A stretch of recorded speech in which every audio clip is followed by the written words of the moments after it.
directamente, no hace falta que lo presentemos, presidente de la Asociación Amaban, que es el que ha tenido la idea de las jornadas martiriales hace 14 años, el que las ha ido llevando adelante, el que las ha promovido y el que las va promocionando en toda España, y gracias al cual también estamos nosotros aquí. Nos va a hablar sobre aspectos generales de la devoción eucarística durante la persecución religiosa en España entre el 31 y el 39. Así que ya directamente le damos la palabra. Estuvo un poco malo, Martín, hace algunos días, así que la voz la tiene un poco gastada, ¿no? Esperemos que llegue y que lo podamos aprovechar.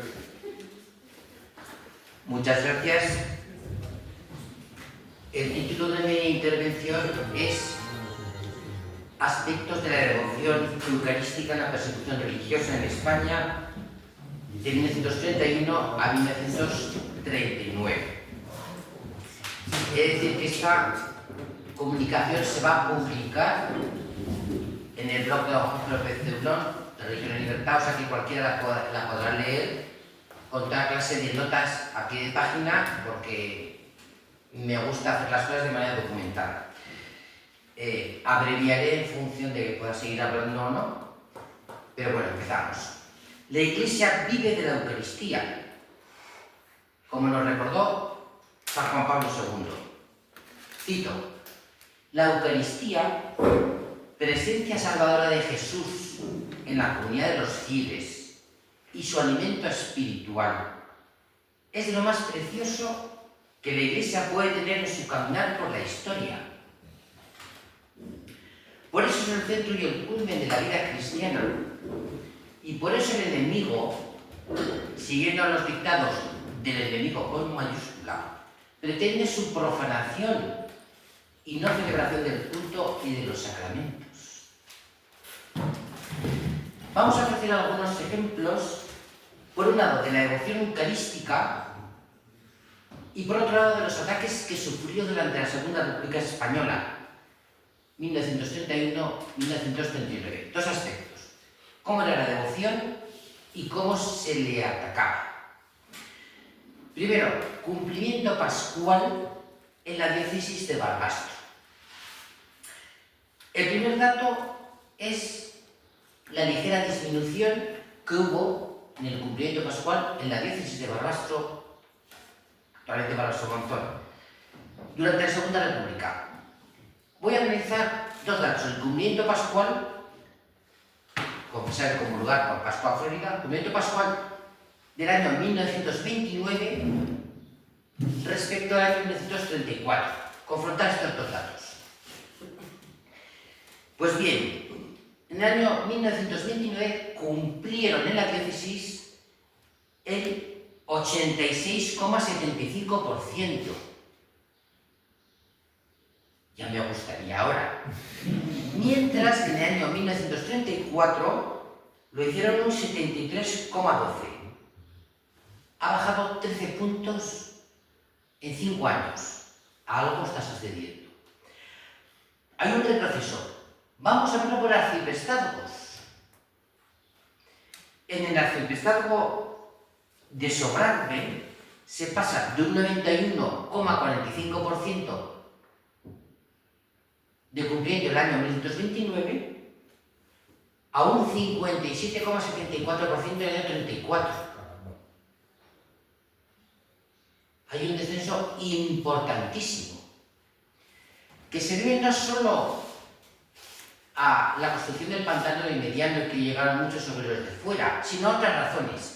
Comienza a verse una desafección real, y ese es un punto quicial. Devoción eucarística, confesión sacramental. Bien, pero arciprestazgo de Bielsa se pasa de un 74,73% a un 69%. Hay disminución. En Graus, pues en el arciprestazgo de Graus sucede lo mismo. Hay una bajada. ¿Por qué? Pues si vemos quiénes son los que votan y quienes están afiliados a partidos como el radical socialista, que es el mayoritario en la zona, o a los anarquistas, nos explicamos.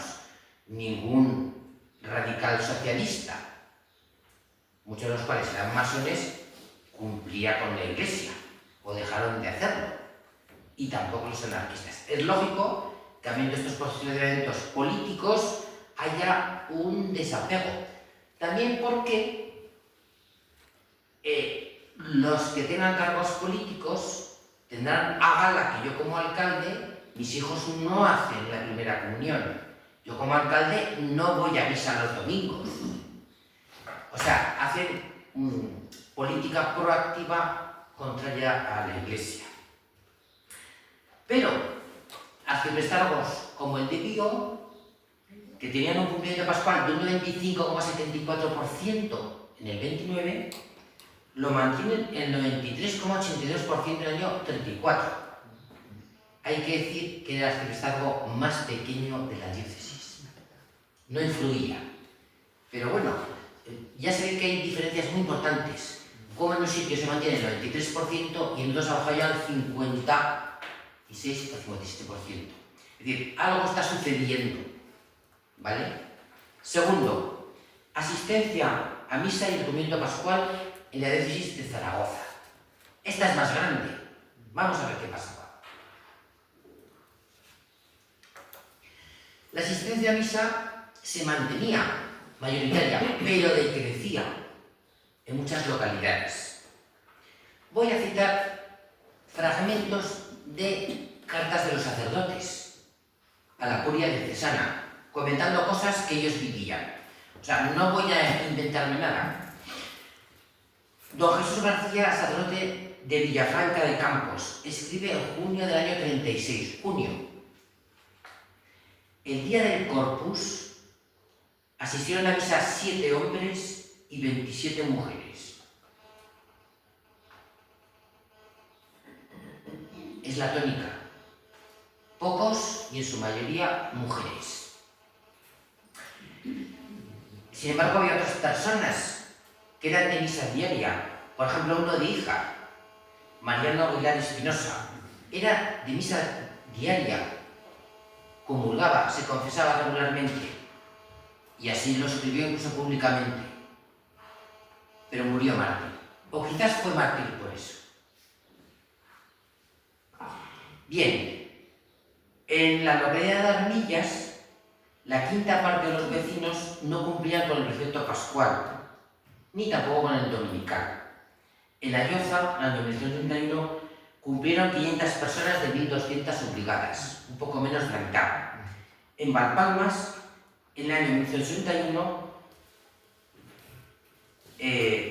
todos los vecinos que había confesaron y comulgaron.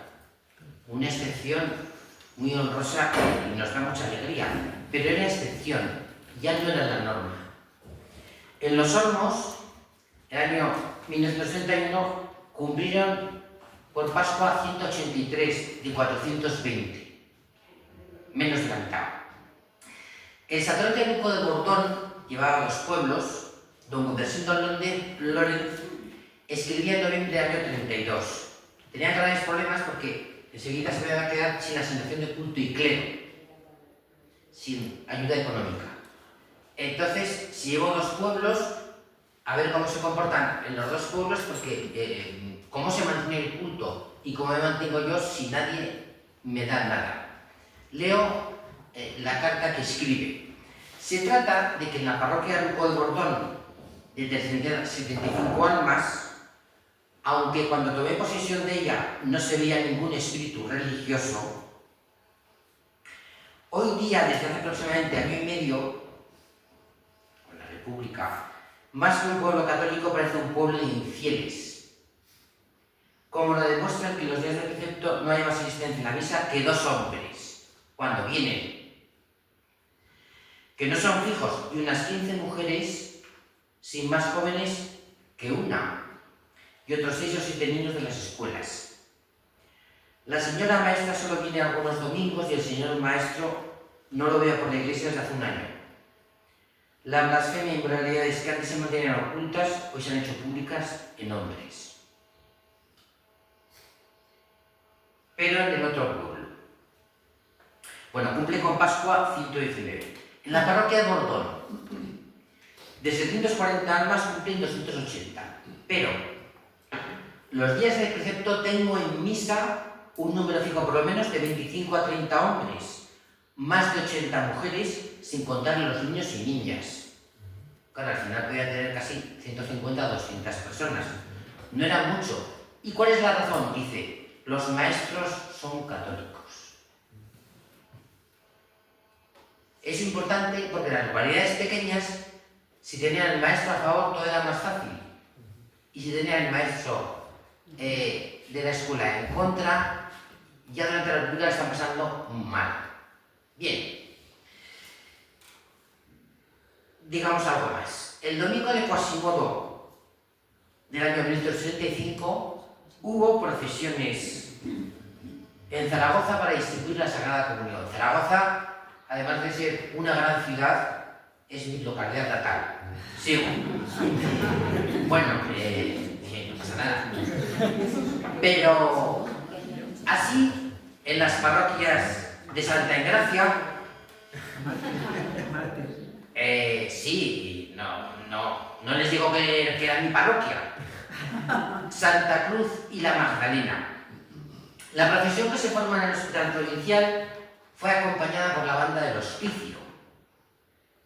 Muy bien. Al año siguiente las procesiones se dan por el interior de las iglesias. Después de las elecciones de febrero, ya no habrá procesiones en casi ningún lugar de España por fuera de las iglesias. ¿Se me entiende? Y este año 35, como los anteriores, muchas veces son las agrupaciones políticas, aparecen en la prensa, las que invitan al cumplimiento pascual. En Zaragoza, el Círculo Carlista, la agrupación de Margaritas, la Juventud Tradicionalista, agrupación escolar tradicionalista, el Requeté. Había el día anterior una plática en el círculo, recitación del rosario y luego el cumplimiento. Esto podría ser anecdótico, pero podrían ser varios miles de personas que se preparan y cumplían. Y ocurría también en los pueblos. Bien, en Belchite, el párroco don Luis Doñate solemniza todo lo que puede, todas las festividades. El cronista local, que es Vicente Gracia, escribe en junio de 1932. A ver, las crónicas periodísticas son como ahora, o menos, los boletines y las hojas, que siempre resaltan lo positivo y lo bueno y vamos muy bien. Eso será cierto, pero al lado hay problemas. Bien, abro comillas de la crónica de Vicente Gracia. Pero la fiesta cumbre ha sido la del Corpus Christi. Hubo misa solemne que celebró el beneficiado don Andrés Gómez, predicando el señor cura, que nos habló de esa excelencia del Santísimo Sacramento. Este cronista, Vicente Gracia, era un entusiasta. Murió mártir. El párroco Luis Doñate consiguió escaparse, que se quedó en el asedio, Olivera consiguió escaparse y sobrevivió, y por eso informó mucho y mantuvo después el aspecto martirial de lo que había sucedido entre muchos. Y finalizo este aspecto con una breve referencia a la celebración del Corpus Christi de Zaragoza en el año 36. La procesión en el interior de los templos. Cito la crónica del periódico El Heraldo de Aragón. Abrir comillas. La sección de adoración nocturna de Zaragoza solemnizó la festividad del misterio de la Eucaristía con la vigilia extraordinaria del reglamento, que tuvo lugar la noche del miércoles al jueves en la residencia de Padres Agustinos Recoletos. Todos los templos, desde las primeras horas, se hallaron muy concurridos, siendo miles las comuniones distribuidas. Los jueves eucarísticos y el apostolado de la oración conmemoraron la festividad eucarística de una manera muy solemne. En San Pablo tuvo lugar el simpático acto de la primera comunión de la parroquia. El aseo terminado el sermón se verificó la solemne procesión por las naves del templo y la visita de los 5 altares. Tercero, las procesiones. En otro ámbito que no sea la diócesis de Zaragoza. Bien, vamos a entrar en materia interesante, porque la quema de iglesias y conventos, ya se nos ha dicho, de mayo del año 31, hace que se suspendieran muchas procesiones. Sucedió, por ejemplo, en Crevillent de Alicante, tal y como dice el cronista en su crónica de junio del año 31, abrir comillas. Este año es el primero en que el día del Corpus no ha salido triunfalmente a Jesús sacramentado. Dios haga que en otro año brille como nunca el sol esplendente de la Eucaristía y aclamemos con todo el fervor de nuestros corazones a Cristo Rey. ¿Qué es lo bonito? Que el cronista Guillermo Magro Espinosa continuó con su devoción eucarística, su devoción cristiana durante toda la República y murió mártir y está en proceso de beatificación. No se arrugó, que es lo que pasaba por defender el reinado de Cristo en el interior de uno y también en la sociedad. Lo que nos hablaban antes, la posibilidad del martirio. Este era un padre de familia espectacular. Bien, yo ahora voy a leer una crónica periodística que te deja con los ojos como platos. Esto es lo que le sucedió a un padre franciscano de Morella, Castellón, cuando iba a predicar en junio del 31. Bien, abrir comillas. Esto es lo que está sucediendo en junio del 31. Ayer se celebró en Morella la fiesta del Corpus. En la función religiosa predicó el padre Alventosa, franciscano, que cantó elocuentemente la Eucaristía. Después salió la procesión con el Santísimo por las calles. Figuraba en ella la banda municipal, que a poco de salir la comitiva tocó el himno de Riego, lo que produjo un gran alboroto. Entonces el coadjutor dio un viva a Cristo Rey y recomendó a los fieles que volviesen al templo para evitar choques e incidentes, y la procesión quedó interrumpida. Intervino en el conflicto el alcalde de la población, que dio cuenta de ello al juzgado, el cual hizo desfilar ante su presencia a los sacerdotes que iban en la procesión. También dio cuenta de lo sucedido al gobernador civil, acusándose al predicador de haber hablado contra la República. El padre Alventosa había ya marchado del pueblo con dirección a Valencia y se ordenó su detención, siendo llevado a Vinalopó entre la Guardia Civil. Junio del 31, por haber predicado en la fiesta del Corpus. Dicho religioso negó que hubiera hablado contra la República y que solo predicó sobre la Eucaristía. Después de declarar fue puesto en libertad y continuó su viaje a Valencia. Hay que decir que no pensaba decirlo, pero bueno,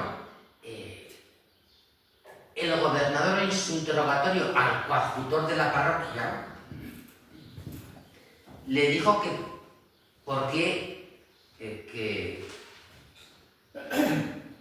qué había gritado "Viva Cristo Rey", porque no le parecía un viva muy ortodoxo. Claro, para la religión, la nueva religión que tenía el gobierno, que desde luego no era católica, decir "Viva Cristo Rey" era una cosa terrible, como en México. ¿Quién lo decía? Bueno, el caso es que sí, no habían hecho nada contra la República, pero sí que habían dicho "Viva Cristo Rey". Debía ser algo terrible. Esto lo he citado por ver un poco el grado de amedrentamiento desde el poder público que hubo desde el primer momento de la Segunda República, sin ningún tipo de razón más que de eliminar a la Iglesia Católica de aquellas personas que significaran más dentro de la misma. No sé si he sido claro. No hay que esperar al 36. Se había intentado desde mucho antes y con virulencia desde el año 31. Bien, hay un periódico en Lérida, Terraferma, que publica un extraordinario sobre el Corpus Christi año 36. Es muy significativo, hay que leerlo. Hay diferentes artículos sobre el Corpus Christi. Uno de Javier Bernat se titula España y la Eucaristía. ¿Y qué dice? El odio a Cristo es el motor primero de la revolución. Y la revolución no puede sobrevivir si no descristianiza la historia. Como cumbre de una aspiración, España continuará celebrando su corpus. En él reside su corazón histórico, el alma de su pasado, la raíz de su vida. Una raíz que, al revés de la que sostienen las plantas, parece querer clavarse en el cielo para dirigir sus armas desde arriba abajo, hacia la tierra.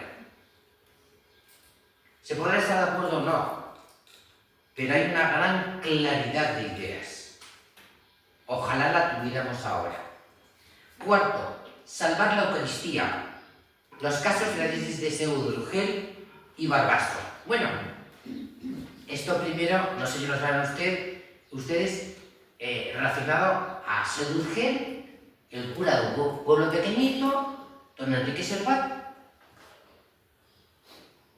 que acude un grupo de milicianos del comité de Salardú a su pueblo porque hay que cerrar la iglesia.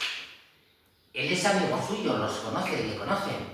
Y entonces dice, oye, venga, ¿os importa que retire el Santísimo, que lo consuma? Y no. Lo retira, se lo consume todo, cierran y se van a la taberna a tomarse una copa de coñac. Bueno, marchan después a Gesa, a 2 kilómetros. Consume el Santísimo, otra copa de coñac. Luego van a Salardú, a Tredós, a Uña. Retira el Santísimo, copa de coñac. La cosa se iba cargando. Pero es un caso en el cual la amistad y la mano izquierda de este sacerdote hace que se juegue la vida, porque en cualquier momento cuando están cargados pueden coger y dispararle. Dice, oye, yo os acompaño y si queréis luego lo quemáis, porque luego tenían orden primero de cerrar y después de quemarlas. Dice, de momento vamos a retirar al Santísimo. O sea, quiero llamar la atención cómo este sacerdote se juega la vida, sobrevivió, se juega la vida por salvar lo que era más importante para él y para la Iglesia de Eucaristía, el Santísimo. Bueno, lo dejo ahí, pero es súper interesante lo que describe en este libro, está más explicado. ¿Qué más cosas? Pues en el convento de las Avellanas, Lérida. El convento de las Avellanas es cualquier cosa, pero es un convento pequeño, es impresionante. Es un lugar impresionante. Bien, en aquel momento estaban los hermanos maristas. Y los superiores, ya el domingo 19 de julio del 36, sabe muy bien lo que está pasando porque un fugitivo de Lérida había llegado hasta el convento y se había dicho que habían comenzado a detener y a asesinar a algunos sacerdotes. O sea, las cosas no van bien. El lunes 20 bajaron 2 hermanos maristas a Balaguer a informarse. Y entonces, como eran conocidos, los detuvieron. Pero de momento después de interrogarlos, los sueltan.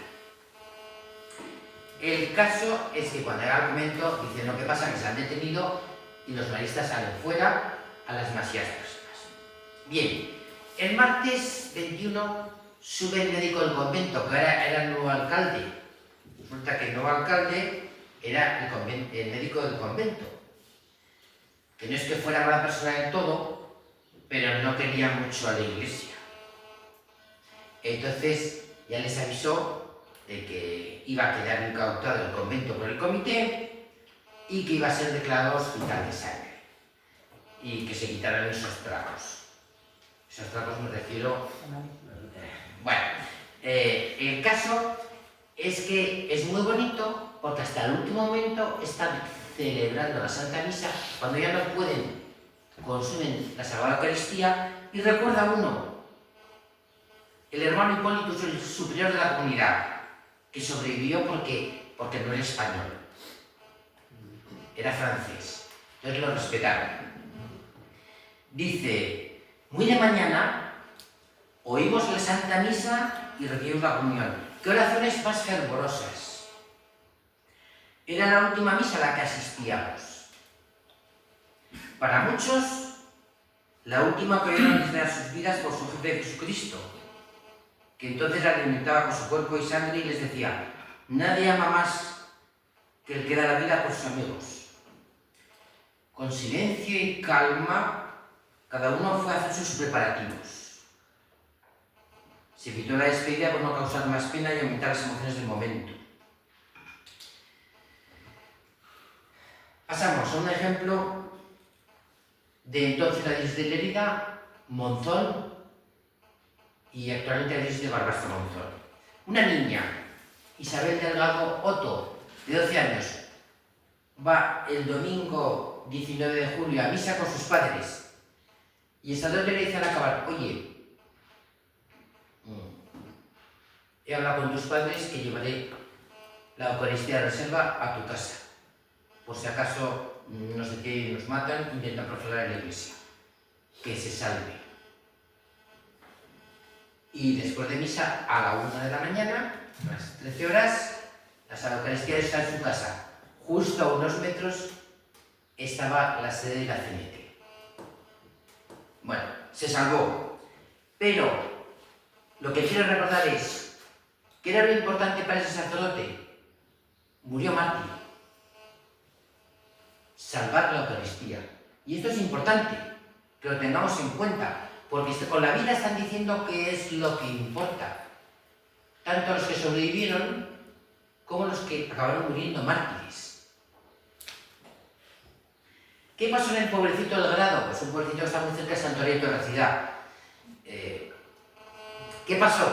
Pues conservamos el testimonio del practicante, que es don Ramón Ferrer, que es el padre de un sacerdote de Barbastro Monzón, que salió con nosotros, otro día estuvimos con él, y vino a casa y no sé qué. Bueno, pues el caso es que uno del comité, Francho Sin, le obligó a ir a la iglesia para abrir, y comienza a hacer el registro, y entra a la sacristía porque va directo al Santísimo para profanarlo. Pero en ese momento llega un chaval y dice, le están buscando. Y sale Francho Sin, y en ese momento el practicante va por la llave, abre el sagrario, consume la Sagrada Eucaristía corriendo, vuelve a cerrar y a disimular. Y voy a citar su declaración. Después de dar una vuelta por la iglesia, entramos nuevamente en la sacristía. Y ya fue a por la llave del sagrario que cogió y fue hacia el altar, lo abrió, sacó el copón y al ver que no había nada, presa de ira y pronunciando una blasfemia, me dijo, para que veas si son bandidos, no han dejado nada, pero no les valdrá. ¿Qué pretendía? Revolvió los cajones y se llevó el copón y 2 cálices envueltos en papeles de periódicos diciéndome, de esto ni la palabra, así que ya lo sabéis. O sea, profanador y ladrón. Bueno, cierro porque continúa. Quinto, la profanación de la Sagrada Eucaristía y ornamentos sagrados. Voy a poner algunos ejemplos para que se vea que no fue algo ocasional. Los ejemplos son de la diócesis de Zaragoza. Bien, en Calanda, además de tocar el tambor, pues tenían una gran devoción. Pues el Santísimo Sacramento de la parroquia de San Miguel y del Templo del Pilar debió ser profanado esparciéndolo. En el Templo del Pilar, una señorita vio en el suelo pisoteadas y sucias las sagradas formas y las sumió, reservándose algunas para poder comulgar otro día. Esto es satánico. En Castelnau se profanó la Eucaristía, que fue tirada al suelo, pisoteada y arrojada al fuego. En la Ginebrosa, el sagrario fue destruido a mazazos y las sagradas formas esparcidas por el suelo, lo mismo que en la Gata. En Lecimiena se destrozó todo, usando caballerías. Se robaron los restos sagrados y se profanó la Sagrada Eucaristía, como en Santolea, Oriente, Loscos, Mecita-Loscos, Munies, Arpina y Barronquera. Bueno, no sigo, está todo escrito. Sexto, la devoción eucarística en Toledo. Bueno, aquí hay cosas bonitas y las voy a leer algunas porque son muy emocionantes. Y como hay alguna vez de Toledo, espero que le guste. En Villacañas se montó un servicio religioso bastante completo durante la guerra. El economo de Pioz y Poco celebraba a diario la Santa Misa, oculto. Posteriormente se repartía la Sagrada Eucaristía en los pueblos limítrofes. Esto ocurrió en muchos sitios de España. Se montó un servicio paralelo de devoción religiosa. Una religiosa que permaneció durante la guerra en casa de Talamanca escribió en su diario datos sobre la devoción eucarística. Vamos a extraer algunos párrafos porque son preciosos. Otro día estuve en Valdenuño y pregunté a Antonia Sanz. Entonces me contó con la mayor reserva que un religioso escolapio, oculto en un monte vecino, la Rúa, desde los primeros días de la Revolución, confesaba a ella y a varios familiares paseando por el monte. Pero que por el terror de los tiempos no se podía pensar en más. Este religioso se llama Don Santiago Llauguez. Maduré el proyecto y volví a Valdenuño pocos días después para encarar a Antonia, que como hecho religioso venía con frecuencia al casar como demandadero de una familia que lo hospedaba, le recomendara que viniese a casa, el mandadero. Así que el 8 de septiembre del año 36, festividad de la Virgen, entraba en casa don Santiago casi al amanecer, con su traje de obrero y su alforja al hombro. Confesamos, y seguidamente pasó a la casa vecina del farmacéutico de la localidad, cuya señora esperaba este día con verdadera ansiedad. Confesó ella a sus 2 hijos y algunos más del pueblo. Por este día no se pudo hacer nada más. Pero el 25 de septiembre se celebraba la primera misa en esta casa, en la farmacia. ¿Por qué? Porque como era muy frecuentada, no llamaba sospecha de que fuera entrando gente. Claro, entraban, pero no salían. Bueno, continuó. Se dispuso la habitación destinada a oratorio con el mayor esmero dentro de las circunstancias. Una mesa bastante capaz. Las 2 sabanillas. Se hicieron corporales. Una copa de cristal servía de cáliz y otra de champán haría de copón para colocar las formas que se habían de consagrar. ¿De dónde sacaríamos la patena? Pues de la tapa dorada de un azucarero. Sobre la pared se extendió un paño de damasco amarillo y sobre él un crucifijo. El suelo se cubrió con las mejores alfombras de la casa. Esto es muy bonito, porque si les interrumpían y les veían celebrando la Santa Misa, podían ir de la farmacia al cielo. Séptimo, la devoción eucarística en Barroso y en Lérida. Bueno, dígame el tiempo porque no... Bueno, si me queda poco me avisa. Bueno, es que hay ejemplos preciosos.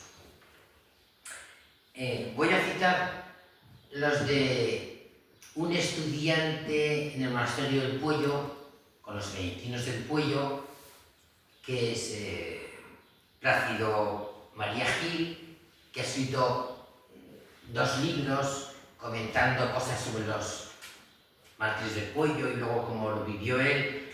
Son libros preciosos que han detenido a los monjes, los han bajado del monasterio, a barbastos en el colegio de escuelas pías. Claro, él es un chaval de 12, 13, 14 años, están ahí los chavales y chavales pequeños, aún no conseguirán su madre que pueda salir, que eran los 5, y el caso están ahí. Bueno, voy a leer lo que él dice porque es emocionante. Abrir comillas, porque ya están ahí. Han conseguido que esté casada la Eucaristía en el salón de física donde ellos duermen, ¿vale? En el suelo. Él dormía a los pies del esqueleto que se utilizaba para explicar el cuerpo humano. Entonces, utilizaban los pies del esqueleto como almohada. Bueno, pero les pusieron al Señor ahí, ¿no? En una cajita de la cabra, va a explicar. Es muy bonito porque además del esqueleto a los pies, a la hora de dormir, que estaban... ahí está el Señor. Es lo que escribe. Los chicos hacemos los mismos ejercicios espirituales que en el monasterio, incluida la visita al Santísimo ante la cajita con albahaca. Aquí me tenéis, Señor, delante de vos, como un pobre ante un gran rey. Concededme la caridad de vuestra divina gracia. Aquí me tenéis, Señor, delante de vos, como la esposa delante del esposo. Ligadme, Señor, estrechamente con los lazos de vuestro amor. Al atardecer del día 24 hubo una novedad, escribe, que en parte nos indica que la cosa va para largo. La sala de física no será solo dormitorio de los colegiales, sino oratorio donde se guardará la Eucaristía. Naturalmente, todo debe hacerse con disimulo. El signo de la presencia eucarística será una ramita de albahaca colocada sobre el diminuto sagrario. Aun cuando entrasen a registrar, no hay peligro. En realidad entrará en todo el tiempo que dure la prisión, aunque como veremos sí estuvieron en el salón. Muy tarde o mejor de madrugada, los 6 chicos con nuestro prefecto entramos en nuestra salita, dormitorio, que a partir de ahora va a ser santuario del Altísimo. Se ha tratado ocultamente la Eucaristía según se ha explicado, y nosotros seremos sus guardianes, los niños. Seremos sus guardianes. Buenas noches, Señor Jesús. Perdona tanto pecado y a dormir en el suelo a tus plantas. Bueno, es precioso. Leo otro fragmento del mismo libro que cuenta estos días que estuvieron ahí, también ellos encarcelados con los futuros mártires. Los benedictinos, el obispo, varios sacerdotes, estaban los claretianos, en fin, los propios colapsos. Abro comillas. El problema de la presencia eucarística en nosotros no puedo explicarlo. Cuando escribe es un monje. Está en Valvanera, en La Rioja. Como he dicho, en la sala de física hay una cajita cuadrada de unos 6 centímetros de cartón blanco entre cientos de cajitas iguales y ordenadas en una estantería.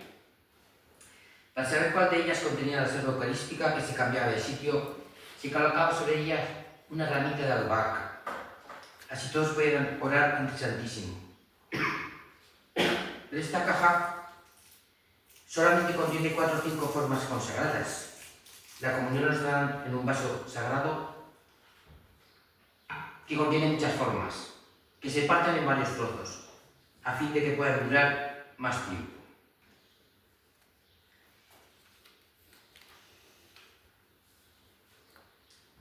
Un caso de la diócesis de Lérida. Bueno, a ver, cuando uno lee el boletín eclesiástico de la diócesis de Lérida, justo nada más liberar la menor parte de la población en el 38, lo que se escribe en ese boletín es lo siguiente. Abro comillas. Aquí informa sobre la estancia del obispo de Lérida, don Salvio Wix, que murió mártir. Beato Salvio Wix, ha sido beatificado.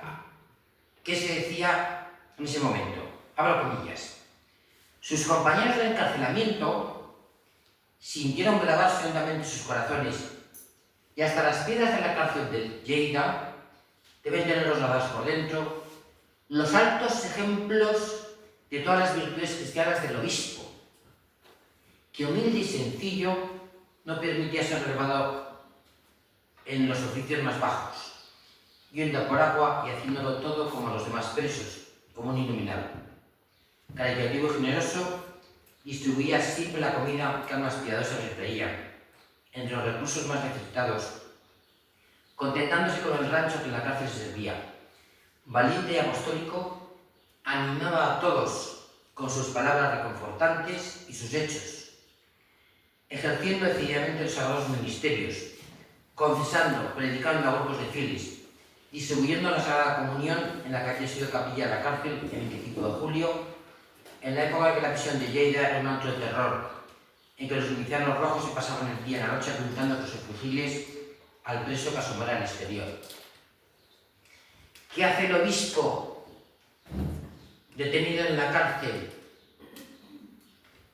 varias veces insolentado con el fusil muy cerca, muy próximo, o con golpes a uno u otro? Confesar, predicar, distribuir la Sagrada Eucaristía. Murió mártir. Hay muchas más cosas, no van a dar tiempo, pero he de decir un caso, en este caso es de una chica de Monzón. Ya es el año 30 años, se ha relajado un poco la situación de los primeros momentos. Entonces, yo entrevisté a su hermano. Entrevisté a su hermano y me dijo, sí, mi hermano hubo un momento que pidió permiso para ir a Lérida. Los primeros meses había que ir y había que... El comité firmaba porque ¿para qué quiere usted ir a Lérida? Bueno, entonces, el caso dice, voy a Lérida en autobús a ver a una amiga. Y cuando vuelve, dice a su hermano, a escondidas, en realidad me he ido a confesar y a comulgar, que hace 1 año y medio que no lo hacía. Esta es la gente que luego levantará la diócesis. Lo digo porque hay que hablar de los mártires, de los confesores de la fe y de los que luego mantuvieron el espíritu, que luego recogieron la información y que luego volvieron a poner en marcha todo. Esta chica y su hermano, y otros muchos, que es una cosa que yo estoy comenzando a estudiar y que me gustaría que a veces se estudiara más, porque sabemos pasar a los mártires porque ha habido familias y amigos que conservaron esa devoción y esa información y luego impulsaron, y porque supieron mantener el ambiente adecuado para volver a empezar con la vida cristiana después. Bueno, en Moyuela, Belchite, Zaragoza, se pudo comulgar en 2 ocasiones al tener la curiosidad desde hija. En Cantavieja durante 3 meses hubo sagradas formas traídas desde Valencia por personas particulares. Don Carlos Roche era un sacerdote de Sástago que algunos decían, este de Carlos Roche consiguió un trabajo y luego... Bueno, pues este Carlos Roche consiguió un trabajo como secretario e hizo muchísimo bien, porque celebraba la misa a escondidas, porque iba a confesar a escondidas, porque distribuía esa comunión a escondidas y creó un servicio espiritual con colaboración de decenas de personas que mantuvo la piedad y la devoción en toda la zona, y conforme se fue moviendo como secretario fue manteniendo la vida cristiana y bautizó, celebró matrimonios y todo. Bendito don Carlos Roche en aquellos momentos. Y bueno, en Albacete del Arzobispo había 16 casas donde distribuía la Sagrada Comunión, porque eran las de más confianza. Bien, todo esto está descrito con más detalle, no lo voy a continuar, pero paso a leer, ya es el último ejemplo gordo, grande, si no me riñe, es sobre la devoción eucarística en la diócesis de Barcelona. Bueno, hay millones de ejemplos, pero voy a traer uno, que es un relato precioso de su concepción de Jesús, una religiosa mínima del convento de Horta, Barcelona. Es precioso, es precioso, y que sobrevivió a la persecución cuando tenía 26 años. Una monja de 26 años, maravilloso. Eso es maravilloso. Yo cuando el año pasado vinimos a las jornadas y nos dijo el vicario, dice, es que me tengo que marchar porque han venido 13 jóvenes que quieren ser monjas. Bueno, ojalá que haya más. Bueno, el caso es que narra un suceso que ocurrió en la Navidad del año 36. Voy a leerlo, porque es muy bonito. Y si uno conoce los lugares, es más bonito. Abrir comillas. Antes de marcharme pasó lo siguiente. Estaba en una casa conocida y ya no me podían tener más tiempo porque anunciaron que habría un registro, lo dijo la portera. Y para que no mataran a los dueños, que tenían 2 hijos pequeños, es que eso de refugiar a religiosos o sacerdotes no era una broma. Y para que no les mataran, yo me marché. Pero me encontré a las 9 de la noche que ya las porterías se cerraban sin saber dónde, y tuve que pensar, ¿dónde iré? ¿Dónde iré? Porque era una joven, tenía 26 años, y con verdadero miedo de quedarme en la calle. Con la revolución en marcha no era lo mejor. Y andando por Barcelona sin saber por dónde ir, pasé por una calle y pensé, aquí tengo una novicia sirviendo. Subí a ver si me permitían al menos para pasar aquella noche. Salió la señora a abrir y le expliqué lo que me pasaba y que me encontraba en medio de la calle y saber dónde podría dormir, y con tantos peligros siendo tan joven. Entonces ella me abrió la puerta y me dejó entrar, pero me dijo, no tengo cama. ¿Dónde va a descansar? Yo le dije, no se apure. Tenían recibido 2 banquetas y le dije, mire, yo me siento en esta banqueta y me pasaré aquí la noche entera sentada, sin moverme, y así no despertaré a nadie. Pueden descansar tranquilamente ustedes.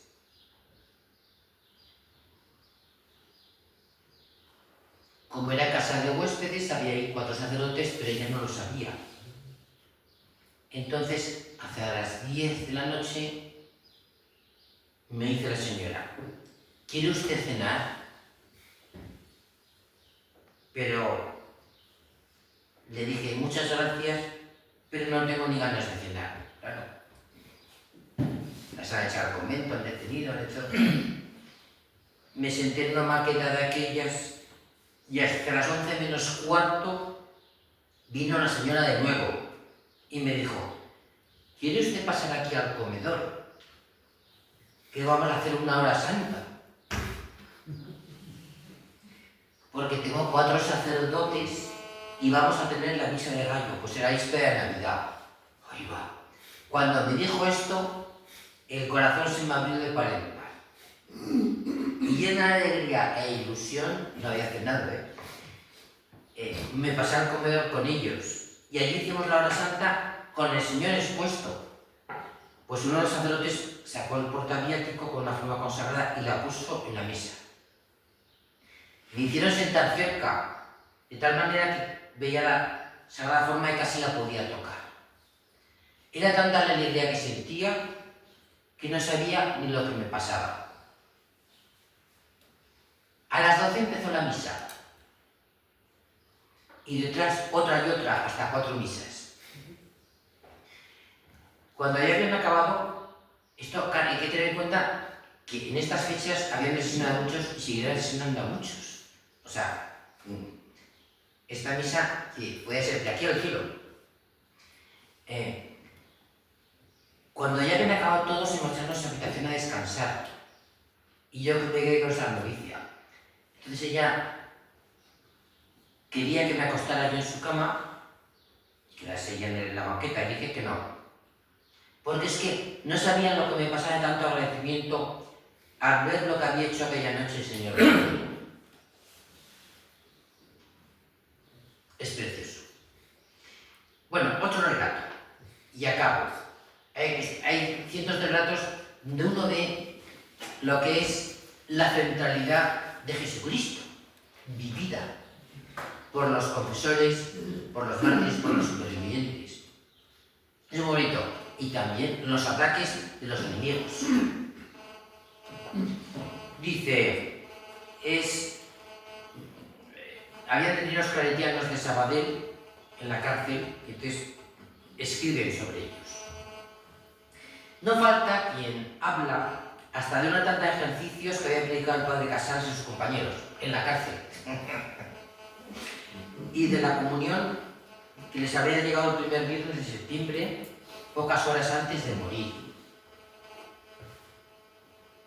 Con la emoción que acompañaba siempre aquellas inolvidables comuniones de la época marxista, cuando la Eucaristía, llevada tal vez de muy lejos por la intrepidez femenina, entraba en la cárcel por procedimientos más inverosímiles, en cajitas de pastillas, quizá, o en tubitos de aspirina, y llegaba a los gloriosos mártires de la fe en los momentos más culminantes de su vida. Bueno, acabo ya. ¿Y cómo voy a acabar? Pues he empezado citando a San Juan Pablo II. Pues quiero acabar con la encíclica que él escribió en el año 2003, Ecclesia de Eucaristía. Hay algo muy profundo en estas palabras del Papa. Yo lo pienso, yo en realidad, aunque he escrito últimamente sobre la historia contemporánea, provengo de la historia antigua. Mi horizonte mental durante años fue en los siglos III, IV y V. Entonces, para mí, el siglo XX quedaba muy lejos. Bueno, entonces, yo veo una conexión especial entre lo que se lee y los mártires. A ver si ustedes coinciden conmigo. Abrir comillas. Por su íntima relación con el sacrificio de lo Gólgota, la Eucaristía es sacrificio en sentido propio y no solo en sentido genérico. Como si se tratara del mero ofrecimiento de Cristo a los fieles como alimento espiritual. En efecto, el don de su amor y su desobediencia hasta el extremo de dar la vida es en primer lugar un don a su Padre. Ciertamente es un don en favor nuestro, más aún de toda la humanidad, pero don ante todo al Padre. Sacrificio que el Padre aceptó correspondiendo a esta adoración total de su Hijo, que se hizo obediente hasta la muerte, con su entrega paternal, es decir, con el don de la vida nueva e inmortal en la resurrección. Al entregar su sacrificio a la Iglesia, Cristo ha querido además hacer suyo el sacrificio espiritual de la Iglesia, llamada a ofrecerse también a sí misma unida al sacrificio de Cristo. Unida al sacrificio de Cristo. Por lo que concierne a todos los fieles, el Concilio Vaticano II enseña que al participar en el sacrificio eucarístico, fuente y cima de la vida cristiana, ofrecen a Dios la víctima divina y a sí mismos con ella. La Pascua de Cristo incluye con la pasión y muerte también su resurrección. Es lo que recuerda la aclamación del pueblo después de la consagración. Proclamamos tu resurrección. Efectivamente, el sacrificio eucarístico no solo hace presente el misterio de la pasión y muerte del Salvador, sino también el misterio de la resurrección, que corona su sacrificio. En cuanto viviente y resucitado, Cristo se hace en la Eucaristía pan de vida, pan vivo. San Ambrosio lo recordaba a los neófitos, como una aplicación del acontecimiento de la resurrección a su vida. Si hoy Cristo está en ti, Él resucita para ti cada día. San Cirilo de Alejandría, a su vez, subrayaba que la participación en los santos misterios es una verdadera confesión y memoria de que el Señor ha muerto y ha vuelto a la vida por nosotros y para beneficio nuestro. Muchas gracias.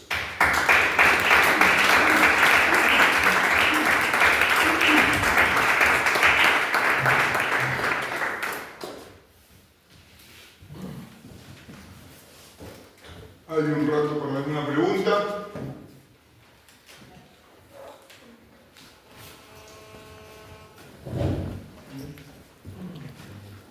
Hola, buenos días. Primero darle las gracias por la ponencia. Quería preguntar, porque estamos cerca, a casi 1 kilómetro de Moraleja del Medio, de que tenemos el portento eucarístico que se produjo precisamente durante la Guerra Civil, supongo que lo conocerá. No sé si en otras partes de España ha habido también noticias de algo parecido a lo que ha sido este portento eucarístico que tenemos la suerte de tener aquí en Moraleja.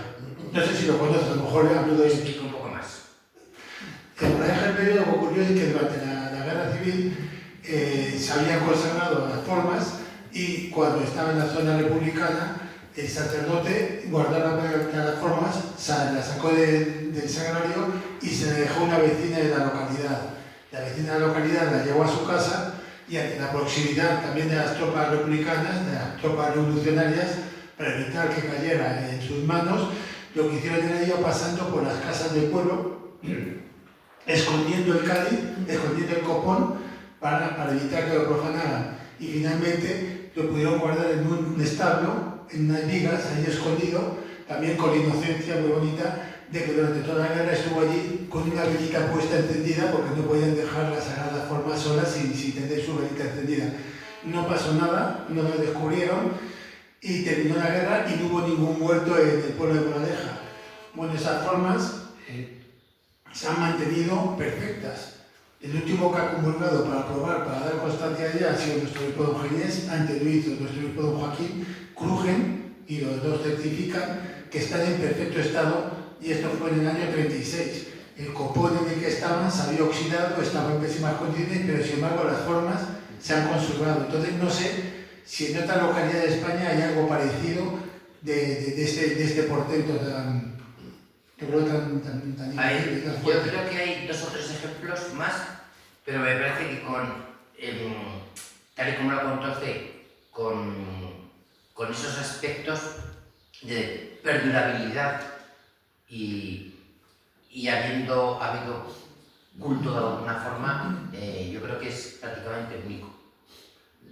¿Vale? Porque no todas han durado hasta la actualidad, duraron muchos meses, pero esa pervivencia yo creo que no existe. En ese sentido, se podría hablar casi de excepcionalidad de Moraleja. Una pregunta le voy a hacer yo. Supongo que todo esto estará por escrito y se habrá divulgado. Sí, el párroco actual de Moraleja, el padre Rafael, lo divulga. El anterior que tuvo, que también fue el rector del seminario, también escribió, también lo dio a conocer y está expuesto y se hace... Pues eso a mí me interesaría muchísimo tener alguna publicación escrita para incorporarlo porque me parece como muy interesante y tenemos que dar aparte del objetivo de esta jornada es dar a conocer las cosas buenas que hizo la gente, ¿no? que fueron muchísimas y muy emocionantes porque, y es algo que he dicho en mi intervención de manera un poco provocativa, hay que seguir hablando de los mártires mucho y cada vez más, hay que hablar también de los confesores de la fe, gente que lo pasó muy mal, pero no murió mártir. Y luego hay que hablar de todos aquellos que vivieron su fe y que luego colaboraron, como usted ha dicho. Estas personas que mantuvieron esa reserva, la escondieron y lo perseveraron, pues claro, todo eso es muy emocionante y hay que escribirlo y divulgarlo. Porque eso además luego golpea al corazón y a la cabeza. Y las actitudes vitales de la gente llegan a muchas personas. Eso es muy importante. Yo me alegro mucho de que usted nos haya recordado esto porque se debería hacer más incidencia, en la medida de lo posible, en dar a conocer estos ejemplos de devoción tan bonitos y tan esenciales, porque nuestra vida tiene que ser eucarística, con el sentido que hemos dicho, ¿no? Y es precioso. Me encanta, muchas gracias por esto. Muchas gracias.